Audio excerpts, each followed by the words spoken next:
Friday, 13th December 2019. In our lead stories nationally, Prime Minister Harris reports no gang-related homicides in St. Kitts and Nevis since March 2019. And the government running out of space at landfill here on Nevis. Regionally, investigation launched into sale of Grenada passports. Internationally, key committee passes President Trump's impeachment charges. And in sports, West Indies all-rounder Dwayne Bravo comes out of retirement for T20 World Cup. We'll have the details to these and other stories after this short break.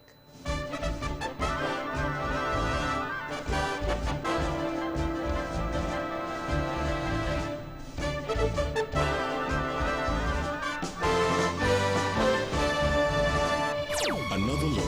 Different from how you've seen it before. Another look. Takes an in-depth look into business, politics, science, technology, religion, and more. Another look. Featuring documentaries from the BBC, regional features, and local ones too. Another look. Every Monday at 3 p.m. on the Eastern Caribbean's powerhouse, Vaughan.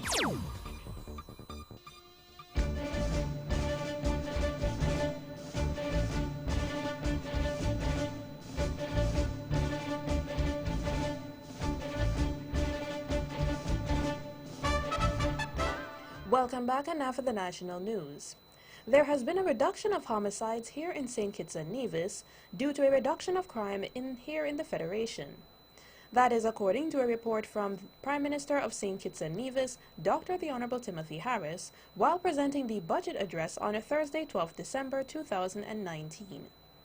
Speaking in the National Assembly, the Minister of National Security, in making his address, told the House that there has been a significant reduction in murders in the country. He further explained that since March 2019, there has been no gang-related homicide in the Twin Island nation. Mr. Speaker, not only are the homicides now down, and we are down to about, I think, 48%. Relative to last year. But overall, all major crimes in the country are down significantly. Significant achievement for this administration. But beyond this administration, it is for the country. Prime Minister reaffirmed his government's commitment to ensuring the safety of every citizen and resident of St. Kitts and Nevis. We remain committed to do all in our power to ensure that every citizen and every visitor and every national, every resident must be able to walk our street and feel safe, whether it is in McKnight or in Depe or Phillips or Old Road.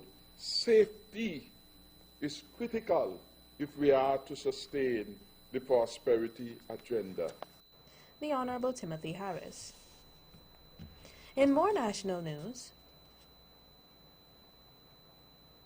we are running out of space at the landfill. The landfill was built to go for 12 years. I think we are now in the 15th year. So it means that we have to be looking for more sustainable ways of dealing with our waste. And secondly, we have to be looking for additional land space if we are to build a new cell. That's Junior Minister of Health here on Nevis, the Honorable Hazel Brandy Williams. To rectify the issue, the Junior Minister, speaking in the Nevis Island Assembly on December 4th, expressed her hope in the new Board of Directors at the Nevis Solid Waste Management Authority to be innovative. So I'm hoping that the new board will be able to put their creative minds to work so that we can come up with creative ways of dealing with our waste. I am confident that the new board will do well. It's an excellent combination of youth and experience, and I'm certain that they will find workable solutions to deal with our waste. Nevis's Junior Minister of Health, the Honorable Hazel Brandy Williams. The new Board of Directors, which was installed in October 2019, includes Chairman Mr. St. Clair Wallace, Mr. Oscar Brown, Ms. Latoya Jeffers, Ms. Kimberly Hanley Bello, Mr. Anthony Webb, Ms. Camille Kelly, Manager of the NSWMA, Mr. Andrew Hendrickson, Acting Permanent Secretary in the Ministry of Health and Gender Affairs, Ms. Shelisa Martin-Clark, and Operations Manager at the Nevis Solid Waste Management Authority, Mr. Rudy Brown. Nurses here on the island of Nevis can expect to see in the coming year an improvement in wages. That is according to Premier of Nevis and Minister of Health in the Nevis Island Administration, the Honorable Mark Brantley, while presenting the NIA's 2020 budget on Wednesday, 3rd December. Mr. President, my government is committed in the new year to addressing the remuneration package for our nurses, some good news for them, in recognition of the importance of their services and to ensure that they are adequately compensated. This will also serve as an incentive to attract new entrants into the profession. Minister with responsibility for health indicated that the administration will also be taking the necessary steps to ensure that adequate health care be provided for citizens and residents. We must at the same time address the cost of providing an improved level of health care for our people. Consequently, we will conduct a review of the current fee structure at the Alexandra Hospital, especially those charges for the provision of diagnostic services, to ensure that they are comparable with the cost of providing those services. In determining this new fee structure, my administration will ensure that there are sufficient built-in mechanisms to ensure that the most vulnerable among us are not disadvantaged and continue to enjoy full access to all the services offered at our main hospital. The Honorable Mark Brantley. The government of St. Kitts and Nevis will facilitate the construction of the largest solar generation and electricity storage project in the Caribbean, so says Prime Minister Dr. The Honorable Timothy Harris. The federal government, in collaboration with the St. Kitts Electricity Company Limited, or SCELEC, signed an agreement with LaClanche SA in September of 2019. Prime Minister Harris described LaClanche SA as one of the world's leading energy storage companies based in Switzerland. The construction of solar energy plants is part of the government's sustainable development agenda to contribute to the reduction of greenhouse gas emissions. Upon completion, St. Kitts and Nevis would have led the way in terms of alternative energy, said Prime Minister Harris. The project, once operational, is also envisioned to improve the long-term financial viability of SCELEC. The 35.6 megawatt solar energy plant and the 44.2 megawatt-hour battery storage facility will be built on 100 acres of crown land located on the Royal Bastair Valley National Park, utilizing a lease agreement. The Team Unity administration continues its quest in the area of alternative energy. One critical aspect in which the administration is focused on was the pursuit of energy audits at select government properties, both in St. Kitts and Nevis. In reporting on the energy sector, Prime Minister of St. Kitts and Nevis, Dr. The Honorable Timothy Harris, gave an update on the Caribbean Development Bank street lighting project here in the Federation. We have received a complete shipment, 2017 luminaires in 2 shipments which arrived in September and October this year. As a result of this, NEVLEC in Nevis is now in possession of 4,661 LED street lights to advance their replacement plan. And similarly, SCELEC has 5,356 LED luminaires. This again will help in the replacing of the street lights to allow for better and safer energy being produced here. Prime Minister Harris further outlined that there will be a number of benefits deriving from having these LED lights put in place. It is anticipated that the replacement of the high-pressure sodium and mercury lighting will reduce our energy consumption for street lighting by a significant 30%, thereby decreasing the government's energy bill.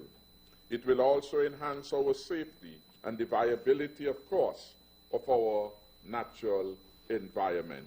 So we are moving, Mr. Speaker, in a good way in the sphere of alternative energy. The Honorable Timothy Harris. Under the Street Light and Floodlight Retroughing Project, which was launched on Wednesday, 5th December 2018 at the St. Kitts Marix Resort, 10,650 street lights throughout both St. Kitts and Nevis are expected to be replaced. Some US $5.8 million was approved by the CDB in December 2016 to finance the project. The government of St. Kitts and Nevis, the St. Kitts Electricity Company or SCELEC, and the Nevis Electricity Company or NEVLEC are expected to contribute approximately US $700,000 through supporting implementation and installation of the new street lights. The St. Kitts and Nevis has copped the 2019 Cruise Destination of the Year award at Caribbean Travel Awards 2020. The nation continues to grow and make moves as the fastest growing destination in the Caribbean and in the world, according to Caribbean Journal. The journal added that St. Kitts has easily been the most progressive and fastest growing destination in the Caribbean region and becomes the latest destination to reach the 1 millionth visitor per season mark for not just one but 2 seasons running over 2018 and 2019. The projection for 2020 also indicates another 1 million visitor season. While St. Kitts is one of the smaller countries in the region, it is long punched above its weight in the ultra-competitive Caribbean tourism industry, most notably with a continually strong performance in the cruise sector. And finally, in our national news segment, police officers here in the Federation have successfully completed the Regional Security System, or RSS, Basic Law Enforcement Training course, with 2 of them receiving special awards. The group consisted of 5 officers, namely Gerald Matthew, Hilarine Hercules, Cheyenne Williams, Jamal Edwards, and Jermaine Jacobs. After Edwards was named the most outstanding student overall for the course, and also copped the award for Best Male in Physical Training. Best Female in Physical Training was awarded to Officer Williams. The course included law enforcement personnel from Barbados, Antigua and Barbuda, St. Lucia, Dominica, Grenada, and St. Vincent and the Grenadines. It ran for 12 weeks and concluded last Friday, December 6th. The first 10 weeks were spent in Barbados, where the officers covered topics such as first aid, communication, internal security, weapon handling, fieldcraft, map reading tactics, responding to disasters, human rights, prisoner handling, search and rescue, as well as maritime law enforcement. The remaining 2 weeks were spent in St. Vincent and the Grenadines, participating in a jungle hazards operation. Officer Jacobs described the course as physically and mentally demanding, but added that it helped to build self-discipline. Assistant Commissioner of Police with responsibility for operations, Adolph Adams, commended the group for their stellar performance at the training and said, "This is a clear indication that our force will be in good hands in the years to come." That is the national news segment. You can visit our website at www.vaughanradio.com or check us out on our Facebook at Vaughan Radio or our Vaughan Radio YouTube channel for these and other stories. News from across the region is next. Don't want a lot for Christmas. It's Christmas, and the Bank of Nevis Limited has special gifts just for you. Thinking about traveling to reconnect with family and friends, maybe purchasing gifts for your loved ones, or showing that special person in your life you care? Well, let's do it! Get an easy access loan up to $20,000 unsecured this season. Of course, that's not all. Our credit cards are easy to use and can be used anywhere in the world. So come and visit our Christmas tree this season for your mortgage, land, vehicle, and credit card presents. It's Christmas at the Bank of Nevis Limited, and we are improving the quality of life. Ho, ho, ho, ho. Merry Christmas.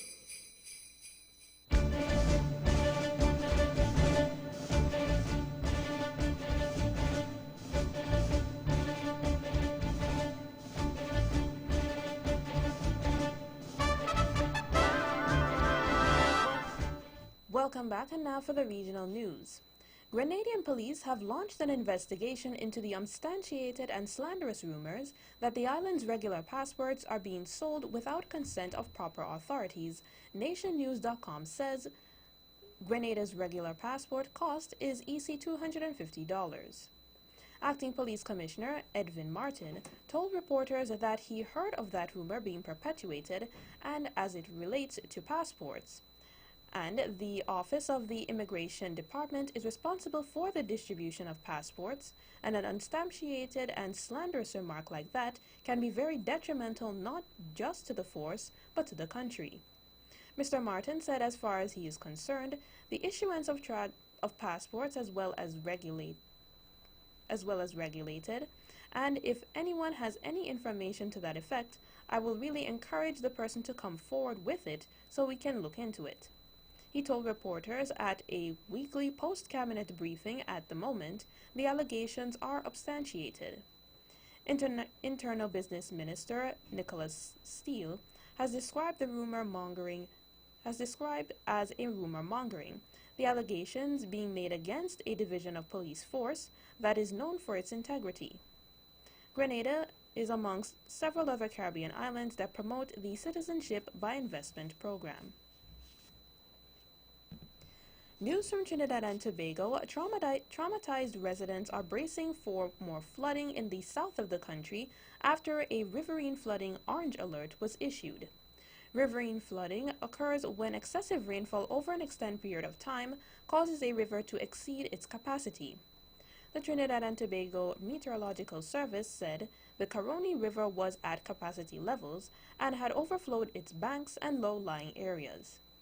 According to LOOPTT.com, runoff from rainfall over the last 24 hours continues to reach some of the smaller water courses, and as a result, impacted areas remain inundated as floodwaters are still slowly on the rise in southern Trinidad. 15 families have been evacuated from their homes after flooding inundating parts of Penal, Debbie, and Barrackpore on Wednesday. Citizens are urged to stay away from floodwaters and contact their local disaster management units for help. Officials rendered parts of Trinidad impassable.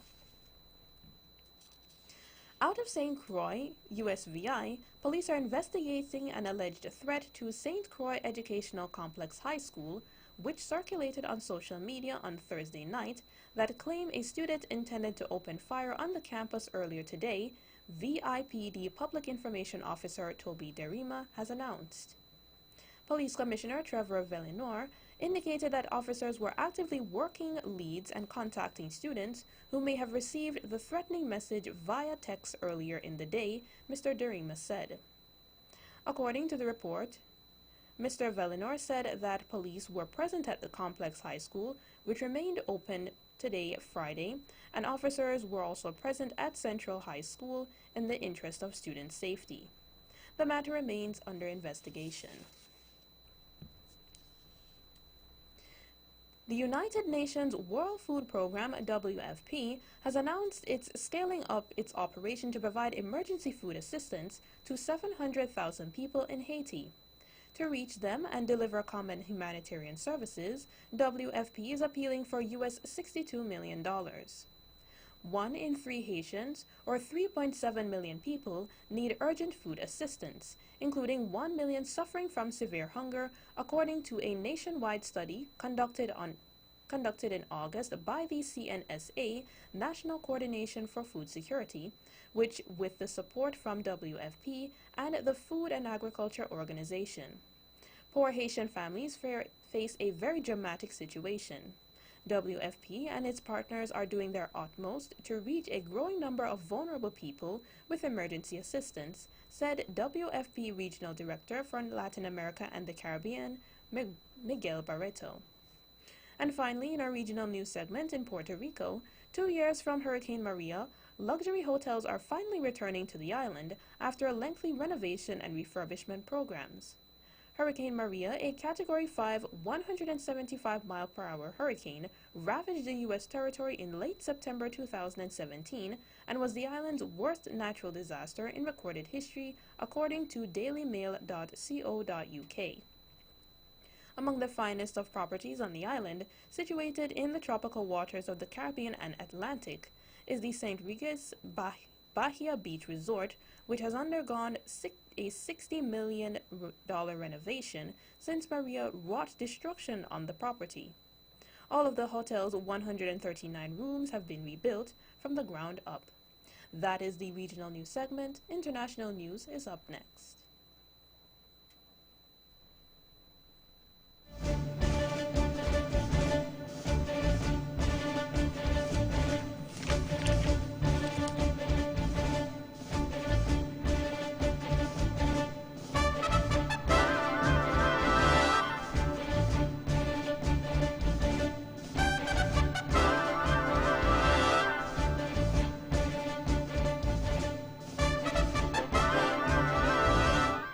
Welcome back, and now for the international news.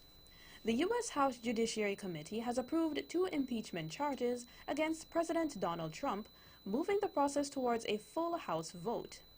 The articles, backed by Democrats and opposed by Republicans, are expected to be voted on by the Democrat-controlled House of Representatives next week. Mr. Trump is the 4th U.S. president in history to face impeachment. Speaking to reporters at the White House, he again dismissed the process as a sham and a hoax. Friday's hearing lasted over 10 minutes before 2 articles of impeachment, abuse of power and obstructing Congress, were passed by 23 votes to 17. The vote had been expected on Thursday, but was delayed after more than 14 hours of rancorous debate. Republicans criticized that decision by Democratic Party Chairman Jerry Nadler, accusing him of pushing back the vote to ensure more TV coverage. In the abuse of power article, Mr. Trump is accused of soliciting a foreign country to help him politically by trying to force Ukraine to launch a corruption investigation into his political rival Joe Biden, a leading Democratic presidential contender. He is also accused of obstructing Congress by failing to cooperate with the House investigation. Leading Democrats agreed to the articles of impeachment, described over 9 pages. They say that Mr. Trump betrayed the nation by acting corruptly. Britain's Conservative Party has swept its biggest parliamentary majority since Margaret Thatcher's election victory in 1983, winning by almost 80 seats. The party won 364 seats.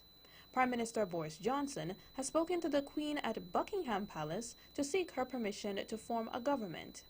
He has promised to fulfill his campaign slogan, "Get Brexit Done."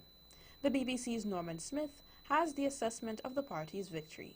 It means, it seems to me, Boris Johnson has just won a 2-term majority, because with the scale of majority he's got, it's very hard to see how in one bound Labour or another party can somehow claw back all those seats. So Boris Johnson could well be in number 10 for the next 10 years. It also means, I think, we will find out who actually Boris Johnson is. Many of his supporters, people who were with him during his days as London Mayor, believe the true one-nation Boris Johnson, the metropolitan Liberal Conservative, will re-emerge now he's got a free hand. Meanwhile, Jerry Corbyn has said he will not lead Labour into the next election, following a very disappointing night. With 1 seat left to declare, the party has won 203 seats. Mr. Corbyn said he would stay on as leader during a process of reflection, and said Brexit had polarized politics, which had overridden normal political debate. But others within Labour, including former MPs who lost their seats, blamed Mr. Corbyn's leadership. The BBC's Rob Watson gives us more. The Labour Party now faces this sort of existential question, which is, what is it for? Is it a party of the working classes? Is it an urban party? Is it a party of the young? And what is its ideology? Does it stay with, as Mr. Corbyn would like, as a distinctly socialist party, or does it move back to the sort of centre ground of Tony Blair? And what does it do about the whole issue of Europe? And finally, in our international news segment, Boris Johnson and his Conservative Party have won a decisive majority in the UK's general election. First reactions from world leaders have stressed the importance of shaping future relations with the UK. US President Donald Trump congratulated Mr. Johnson on his great win. Mr. Johnson said he now had a mandate to take the UK out of the EU next month. No ifs, no buts, and some EU leaders have said they welcomed the clarity in the Brexit issue. President Trump said the US and the UK would now be free to strike a massive new trade deal after Brexit. This deal has the potential to be far bigger and more lucrative than any deal that could be made with the EU, he said in a tweet. European Council President Charles Michel said the EU was prepared to negotiate a free trade agreement with Britain. He also said the EU expected a quick vote in the British Parliament on Brexit. German Chancellor Angela Merkel congratulated Mr. Johnson for the clear win. Israeli Foreign Minister Israel Katz called Mr. Johnson's win a victory of values over anti-Semitism. That is the international news segment. Sports is up next.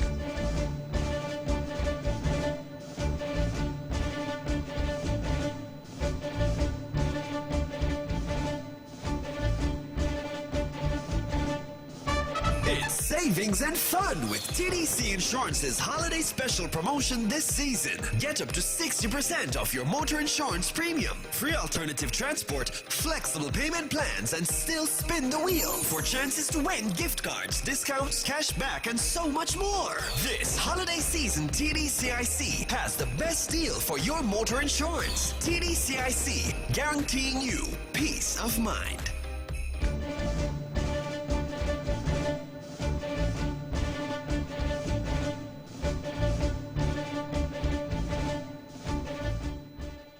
Welcome back, and now into sports.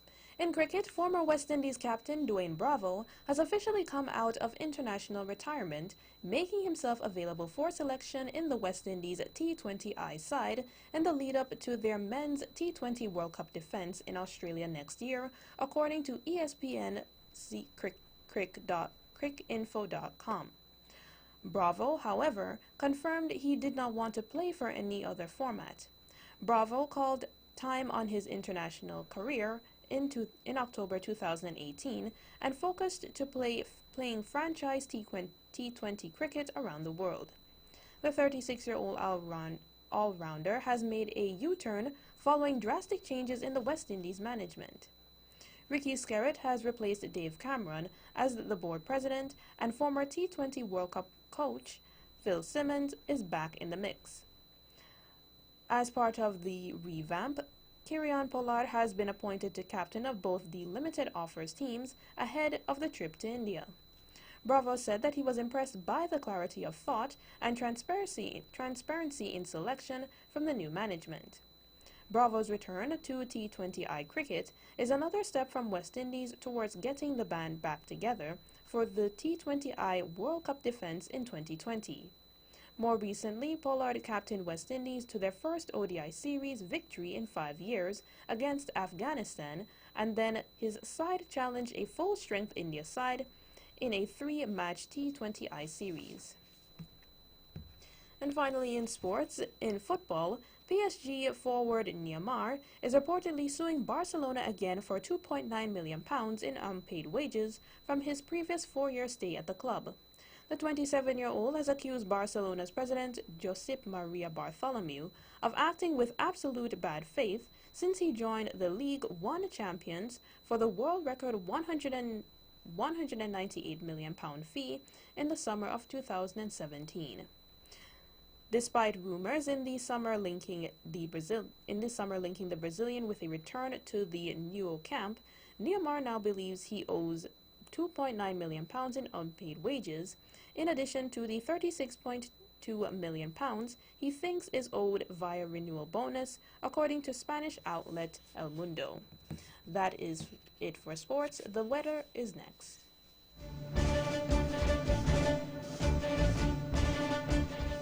The weather tonight, partly cloudy with a 40% or moderate chance of brief overnight showers. Winds easterly at 10 to 18 knots, or 19 to 33 kilometers per hour, with higher spells over coastal waters and elevated terrain. Seas 1.8 to 2.4 meters, or 4 to 8 feet. A small craft advisory remains in effect. Sunset today at 5:39 p.m., the sunrise tomorrow, 6:32 a.m. And that's how we wrap up the major news package for today, Friday, 13th December 2019. Before we go, let's take a look at the headlines once again. Prime Minister Harris reports no gang-related homicides in St. Kitts and Nevis since March 2019. Government running out of space at landfill here on Nevis. Regionally, investigation launched into sale of Grenada passports. Internationally, key committee passes President Trump's impeachment charges. And in sports, West Indies all-rounder Dwayne Bravo comes out of retirement for T20 World Cup. On behalf of the rest of the news team, I am Daniel Moore, wishing you a safe and enjoyable weekend.